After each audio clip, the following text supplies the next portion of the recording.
அம்மா வாசல்ல போன் பேசிட்டு இருந்தாங்க. ஏதோ முக்கியமா பேசிட்டு இருந்த மாதிரி இருந்துச்சு.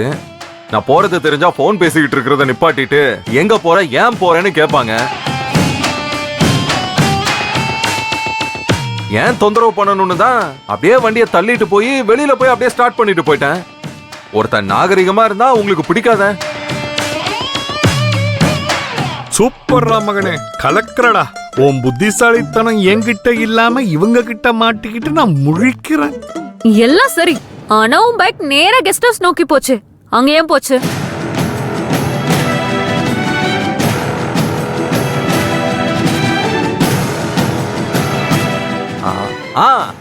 அதே நம்ம கெஸ்ட் ஹவுஸ் பக்கத்துல ஒரு சின்ன சந்து இருக்குல்ல, அந்த வழியா போனா மெயின் ரோட்டுக்கு சீக்கிரமா போயிடலாம். அதான் அந்த பக்கமா போனேன். அங்கங்க சந்து இருக்கு. இந்த பாரு, நீ வெறும் எஸ்ஐ இல்ல, நேர்மையான எஸ்ஐ. அதான் ஊருக்குள்ள இருக்கிற குறுக்கு வழியெல்லாம் உனக்கு தெரியாது, ஆனா எனக்கு தெரியும்ல. அதான் எனக்கு தெரிஞ்ச குறுக்கு வழியில நான் அப்படியே போயிட்டேன். இப்ப என்ன அதுக்கு? செம்மடாம அவன செம்மையா சமாளிக்கிற. அம்மா, எதுக்கு இப்படி ஆளாளுக்கு என்ன நிக்க வச்சு கேள்வி கேட்டுட்டு இருக்கீங்க? அது ஒண்ணும் இல்லப்பா, நீ நர்மதா வீட்டுக்கு போனன்னு ராகினி வந்து உங்க அம்மா கிட்ட சொல்லிட்டா. உன் அம்மாவும் கோபமா எல்லாரையும் கூட்டிகிட்டு அங்க போய் தேடி பார்த்துட்டு வந்தா. அதான் உன்னை எல்லாரும் விசாரிக்கிறாங்க. மா, உங்களுக்கு கொஞ்சமாவது விவஸ்தை இருக்கா? நான் எதுக்கு தேவையில்லாம அங்க போறேன்? அது மட்டும் இல்லாம ஏதாவது சந்தேகம் இருந்தா எனக்கு போன் பண்ணி கேட்டிருக்க வேண்டியதானே? எதுக்கு தேவையில்லாம அங்கெல்லாம் போறீங்க? சூப்பர்ரா மகனே, செமையா கோவப்படுற.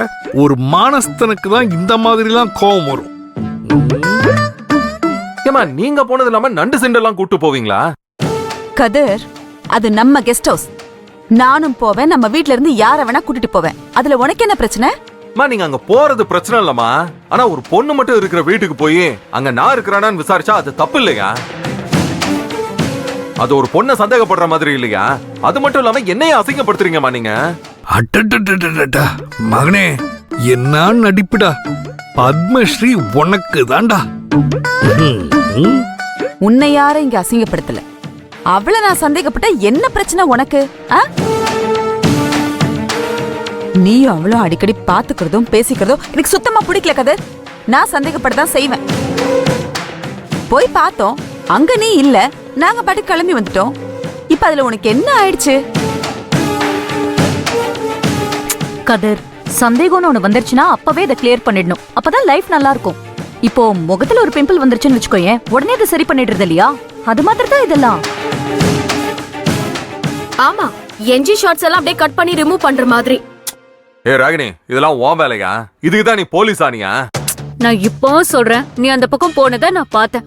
நீ வேற நான் கூப்பிட காதுல கேட்காத மாதிரி போன. எதுக்கு போட்டு இப்ப எல்லாரையும் குழப்பிக்கிட்டு இருக்க? நான் தான் அப்பவே சொன்னேன்ல, அந்த பக்கம் போனா நான் அங்க போலன்னு. திரும்ப திரும்ப அதே சொல்லிட்டு இருந்தா என்ன அர்த்தம்?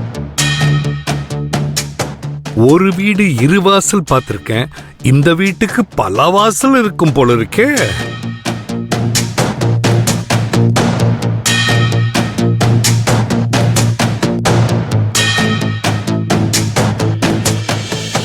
எப்படி?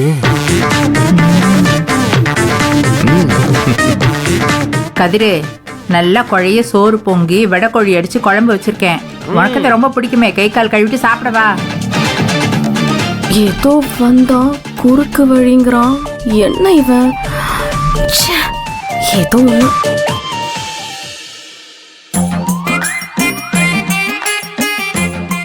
ஒர கடையில உரம் வாங்கிட்டியா?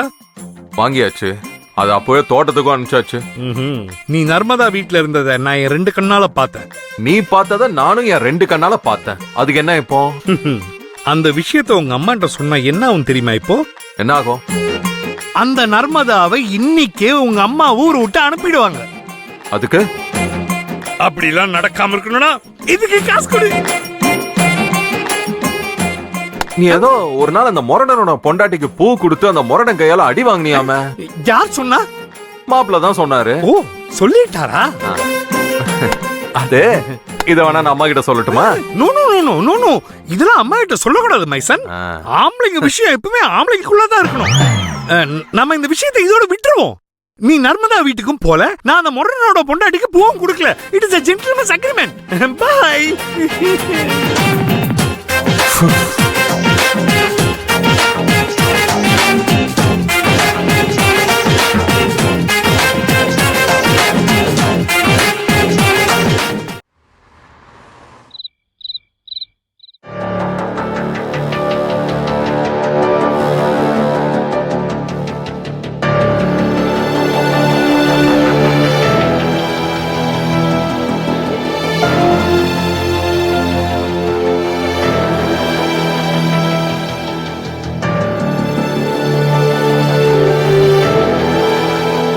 என்னங்க ரொம்ப யோசனையா இருக்கீங்க? வருஷா விஷயமா தான் யோசிச்சுட்டு இருக்கேன். அதான் அவ ஹாஸ்டல் பிடிக்கலன்னு வீட்டுக்கு வந்துட்டான்னு சொன்னீங்களே. ஹாஸ்டல்ல இருந்தா பாதுகாப்பா இருப்பான்னு தான் ஹாஸ்டல் ஏற்பாடு பண்ணேன். ஹாஸ்டல்ல வேண்டான்ட்டு முடிவு பண்ணி வீட்டுக்கு வந்துட்டா. அவ கம்பெனி மேனேஜர் ராமநாதன் நான் பாத்துக்கிறேன்னு சொல்லியிருக்காரு. ஆனா மனசுதான் ரொம்ப அடிச்சுக்குது. ஒரு கல்யாணம் ஏற்பாடு பண்ணிட்டா சரியாருன்னு நினைச்சா நல்ல மாப்பிள்ளை அமைய மாட்டேங்குது. வர்றவங்க எல்லாமே அவ அசட்லயே குறியா இருக்காங்க. ஏங்க, அன்னைக்கு அருணுக்கு அந்த பொண்ணை கட்டி கொடுக்கலான்னு நீங்க சொன்னீங்க. நான் கூட அருணுக்கான்னு பயந்தேன். நீங்க எனக்கு எடுத்து சொன்னீங்க. நீங்க சொன்னதுக்கு அப்புறமா தான் எனக்கே அது வாஸ்தவம்னு தோணுச்சு. இப்ப நீங்க என்னடானா மறுபடியும் வெளியில மாப்பிள்ள பாக்கலான்னு சொல்றீங்க. எனக்கும் அருண் வர்ஷாக்கு பொருத்தமா இருப்பான்னு தான் தோணுது. ஆனா நானே சொத்துக்கு ஆசைப்பட்டு தான் என் பையனை கல்யாணம் பண்ண முடிவு பண்ணிட்டேன்னு 4 பேர் பேசிடுவாங்களோன்னு பயமா இருக்கு. ஏங்க, நாம என்ன பண்ணாலும் 4 பேர் ஏதாவது பேசிக்கிட்டு தான் இருப்பாங்க. நம்ம மனசாட்சிக்கு எது சரின்னு படுதோ அதானே பண்றோம். நம்ம வர்ஷாவோட பணத்துக்கு ஆசைப்படுறோம். அவளுக்கு தேவைப்படுற அன்பையும் பாதுகாப்பையும் நாம தான் பரிபூர்ணமா தர முடியும்னு நம்புறாங்கங்க. அந்த நம்பிக்கையில தான் இந்த கல்யாண ஏற்பாட்டை பண்ணலான்னு நினைக்கிறேன். நம்ம மனசு நல்லா இருந்தா நடக்கிற காரியமும் நல்லா தாங்க நடக்கும். நீங்க தைரியமா ஏற்பாடு பண்ணுங்க. நீ உண்மையாதான் சொல்றியா? நான் கல்யாணம் ஏற்பாடு பண்ணா சரியாயிருமா? கடவுள் மேல ஆணையா சொல்றேங்க, நீங்க ஏற்பாடு பண்ணுங்க. எல்லாம் கரெக்டா இருக்கும். சூரியகுமார் சாருக்கு எத்தனையோ ஃப்ரெண்ட்ஸுங்க இருக்காங்க. அத்தனை பேர் இருக்கும்போது அவரையே அவங்கள சூஸ் பண்ணாரு. நீங்க எடுக்கிற முடிவு கரெக்டா இருக்குங்கிறதுனால தானே. இப்பவும் சொல்றேன், நீங்க தைரியமா இந்த விஷயத்த முடிவு பண்ணுங்க.